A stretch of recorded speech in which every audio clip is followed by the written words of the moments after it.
तुम्हें एहसास कराने की जरूरत है, और वह एहसास साधना के माध्यम से संभव है, कथाओं के माध्यम से संभव नहीं है।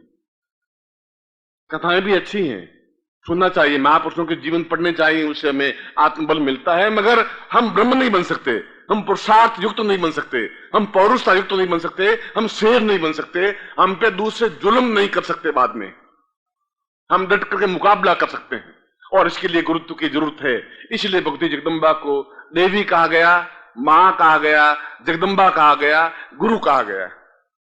गुरु वह जो ज्ञान दे सके, जो भिक्षुक नहीं हो, भीख नहीं मांगता हो, तुमसे याचना नहीं करता हो। कल शाम को भी मैंने आपको कहा था कि मुझे आपको सौगंध दी हुई है कि आप मुझे धोती का कुर्ता नहीं दें, 5 पैसे भी मुझे चढ़ाए नहीं, मुझे इस चीज की याचना नहीं है। कल शाम को भी प्रवचन में आपको मैंने यही बात कही थी, आज भी मैं यही बात कह रहा हूं, इस चीज की मुझे जरूरत नहीं है। मुझे जरूरत है कि जिस लिए भगवान ने मुझे पैदा किया है वह ज्ञान में ग्रंथों के माध्यम में उतार सकूं, जीवित ग्रंथ पैदा कर सकूं, जो मेरे सामने बैठे हुए हैं जीवित ग्रंथ बना सकूं।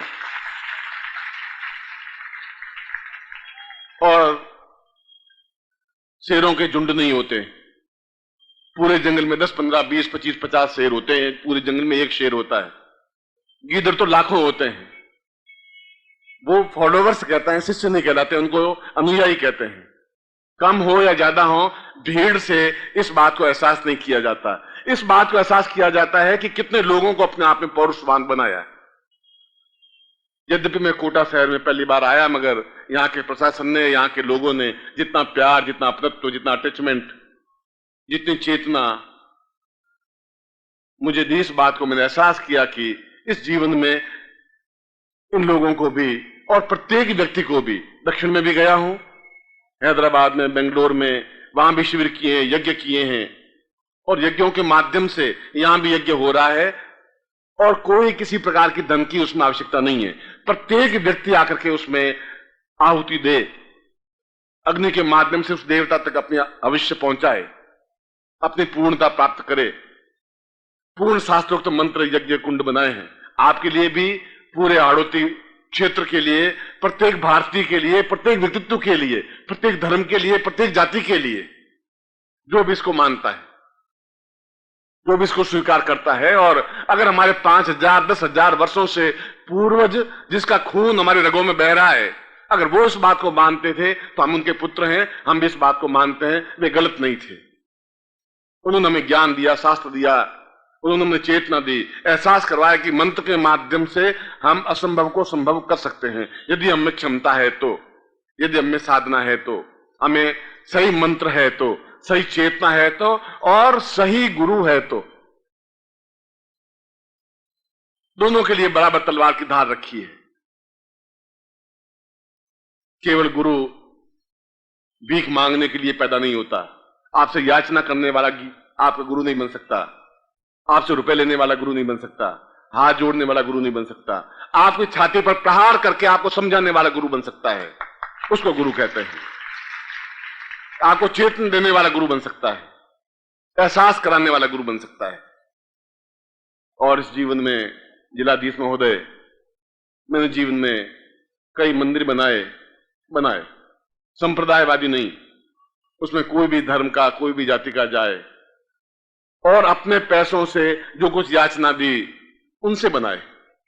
उपार्जित किया मैं जीवन में, 4 सब्जेक्ट में एमए किया है, पीएचडी किया है, डीलिट किया है, यूनिवर्सिटी में प्रोफेसर रहा हूं, और मैंने नौकरी छोड़ी है केवल इसलिए कि मेरे जीवन का लक्ष्य प्रोफेसर बनकर के कमाना नहीं था, वाइस चांसलर बनना नहीं था। मेरे जीवन का लक्ष्य कुछ और था, उस लक्ष्य की ओर अग्रसर हूं, और गृहस्थ के साथ में हूं, इसलिए कि गृहस्थ होता हुआ भी योगी बन सकता है। आज भी मेरे जीवन की इतनी इच्छा रहती है कि मैं जहां भी जाता हूं, एक रसोईया मेरे साथ में होता है, अगर होटल में ठहरा है तो पलंग पड़ा रहता है, नीचे बिछोना बिछा देता हूं, नीचे सो जाता हूं। बस इतनी मेरी आकांक्षा है, इतना ही करता हूं, न इससे ज्यादा मुझे जरूरत है। न मैं पलंग पर लेटता हूं और न मुझे पलंग पर कोई नींद आती है, ऐसी याचना है भी नहीं। गृहस्थ होते हुए भी योगी बन सकते हैं, लंगोट लगाने से योगी नहीं बन सकता, भगवे कपड़े पहनने से भी योगी नहीं बन सकता। वे भी पूज्य हैं, आप भी पूज्य हैं। अगर आप में ब्रह्मत्व है यदि आप में ज्ञान है, यदि आप में चेतना है, यदि आप में पूर्णता है, यदि आपके पास सदगुरु है। इसीलिए कहा है कि गुरु ब्रह्मा, गुरु विष्णु, गुरुदेवो महेश्वर, गुरु साक्षात परब्रह्म। ये शास्त्र ने कहा है, मैंने नहीं कहा है। इसलिए कि वह हमें पर ब्रह्म तक पहुंचा सका है कि ब्रह्म क्या है, कैसे जागृत होता है, कुंडलिनी कैसे जागृत होती है, ध्यान कैसे होता है, कैसे तनाव से मुक्ति पा सकते हैं। क्यों अमेरिका का इतना धनाढ्य व्यक्ति 43% व्यक्ति क्यों आत्महत्या करते हैं? 43% व्यक्ति, करोड़पति व्यक्ति और आत्महत्याएं करते हैं। ये आंकड़े हैं अमेरिका सरकार के। क्यों है ऐसे? क्या कमी है उनके पास?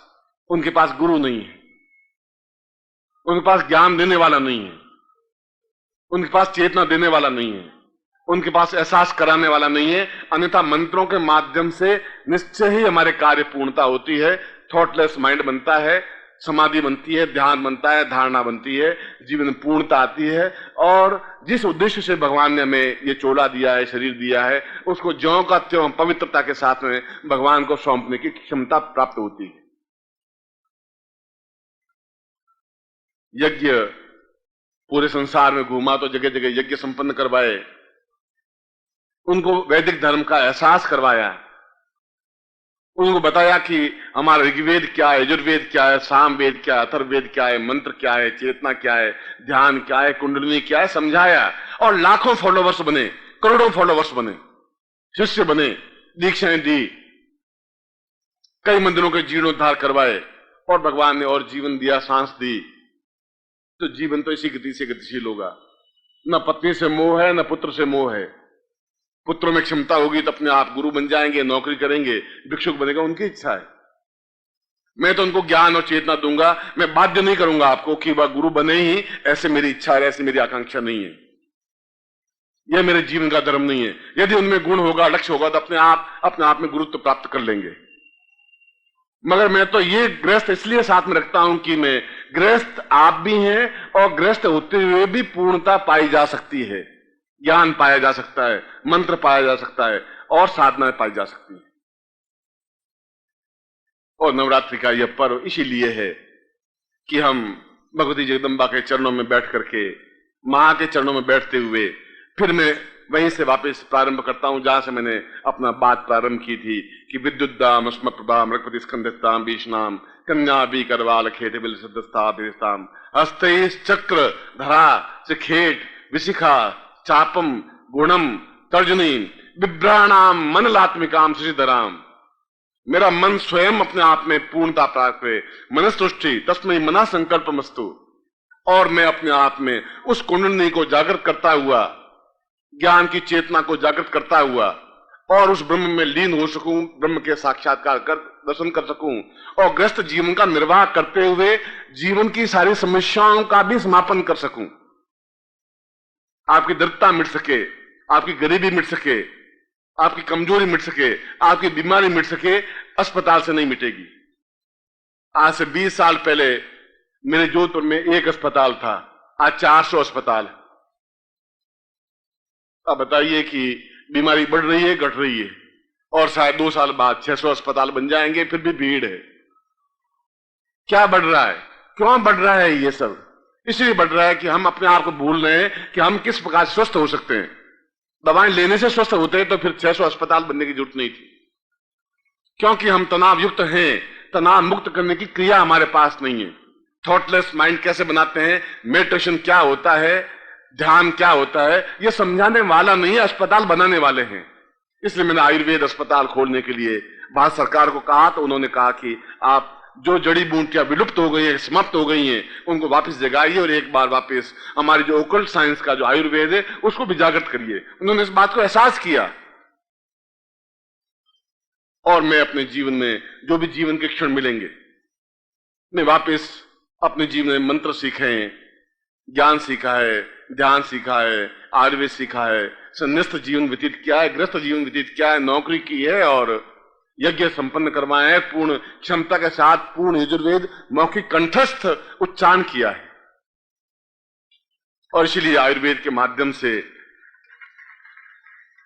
मैं ये सिद्ध करना चाहता हूं कि आयुर्वेद के माध्यम से ही रोग मिट सकता है।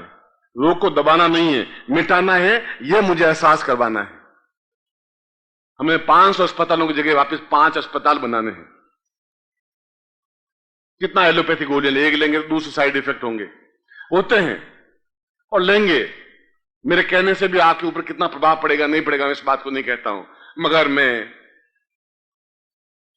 फिर भी मुझे विश्वास है कि मां मेरे साथ में है, जगदम्बा मेरे साथ में, मेरा आत्मबल मेरे साथ में है, मेरा ब्रह्मत्व मेरे साथ में है।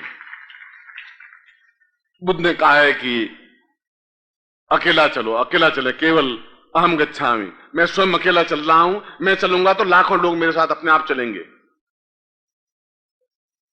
आनंद ने कहा कि मृत्यु के समय बुद्ध को पूछा कि आपने कोई पंथ कुछ बताया नहीं, हमें करना क्या है? कि कुछ नहीं करना है, अपदीपो भव, तो अपना दीप जला दो, बस खत्म। जब तुम दीप जला दोगे तो सैकड़ों लोग अपना दीप जला देंगे अपने आप के अंदर, और अंदर जब दीप जल जाएगा तो फिर कोई उन पर अत्याचार नहीं कर सकेगा, फिर उनके ऊपर जुल्म नहीं कर सकेगा। मैं दीप जलाने के लिए आपके पास में आया हुआ हूं। मैंने समय बोलते समय शायद ज्यादा ले लिया है। मैं एक बार फिर आज विशिष्ट अतिथि महोदयों को, जिनके नाम लिए हैं जिनके नाम नहीं लिए हैं, उनको भी, यहाँ के आयोजकों को भी, और यहाँ के सभी शिष्यों को, शिष्यों को भी मैं आशीर्वाद देता हूं कि मैं आपके साथ 3 दिन और हूं और जीवन भर आपके साथ में हूं। और जहां भी जाता हूं शिष्य दौड़ के मेरे पास आते हैं। मैं तो जब भी चाहे एमपी में जाता हूं चाहे यूपी में जाता हूं, आप दौड़ करके आते हैं, हुलूस करके आते हैं, उम्मक करके आते हैं, जैसे बछड़ा मां के पास दौड़ता हुआ जाता है उस तरीके से आप आते हैं। और इसीलिए गुरु को कहा है तुमेव माता च पिता तुमेव, आप पिता हैं तो आप मेरी मां भी हैं, मैं आपकी मां भी हूं, मैं आपका पिता भी हूं अगर मैं गुरु हूं तो।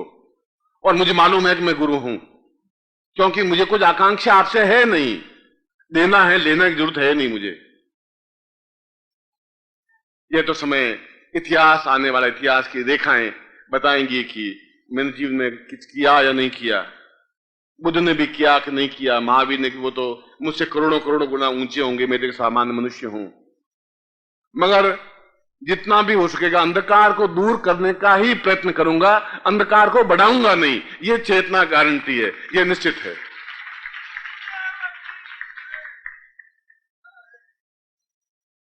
मैं एक बार फिर आगे का कार्यक्रम अभी हम संपन्न करेंगे। जो आज का कार्यक्रम है, मैं जिलाधीश महोदय को और एसपी साहब को दोनों से अभी यहाँ के आयोजक उनको धन्यवाद बोलेंगे और फिर वे दोनों यज्ञ कुंड में जाएं और अपने हाथों से आहुति, जो ब्राह्मण वहां हैं वे आहुति दें, विश्व शांति के लिए, मानव जाति के कल्याण के लिए, आत्म कल्याण के लिए। और उसके बाद आप लोगों ने जो हमें सहयोग दिया है उसके लिए तो मैं आपको आशीर्वाद ही दे सकता हूं। और मैं जीवन के अंतिम क्षण तक आपके साथ हूं, जहां मेरी जरूरत पड़े, आपकी आवाज 24 घंटों में कभी भी होगी तो मैं आपके पास में हूं, इतना मैं आपको विश्वास दिला सकता हूं। राजीव गुप्ता। ओम परम तत्वाय नारायणाय गुरुभ्यो नमः। ओम ह्रीं मम प्राण देह रोम प्रतिरोम चैतन्य जाग्रय ह्रीं ओम नमः। ओम भूर्भुवः स्वः तत्सवितुर्वरेण्यं भर्गो देवस्य धीमहि धियो यो नः प्रचोदयात्।